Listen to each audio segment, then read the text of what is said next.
kudera makombo urainzira ndipindewo uneshuwa kuti unzira slay queen kumusha kunorimwa donje nemawiswe mama unoziva vanorwara nemusana ikodzero yako upikiswe washinga kurora muzungu mwanangu wasonde pachikomba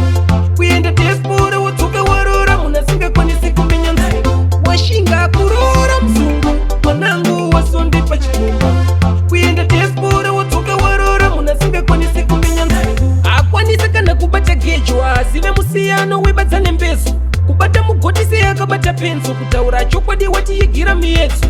pamariya washandisa kurora mukadzi deuri mumwe watotenga mbeu kana kutitengera shuga nesepo unoziva ndinofarira mayewu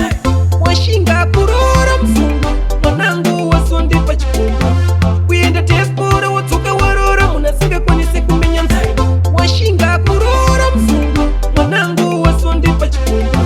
kuenda diaspora wodzoka warora munhu asingakwanisi kumenya nzira kupinda mumunda akapfeka goki akutisa ukumbudzi nematoki ari kuti ndikabva pano handichadzoki kutaura feya mwana wangu wakarora joki anomuka na10 to 11 sori ndafunga kuti dzichiri kuma7 akwanise kudiridza mugadheni anosarudza kuswera zvake mumatavheni washinga kurora muzungu mwanangu wasonde pachikomba kuenda diaspora wodzoka warora munhu asingakwanisi kumenya nzira washinga kurora muzungu mwanangu wasonde pachikomba kuenda diaspora wodzoka warora munhu asingakwanisi kumenya nzira akwanisa kana kubata gejwa azive musiyano webadza nembezo kubata mugoti seyakabata penzo kutaura chokwadi watiigira miyedzo pamariya washandisa kurora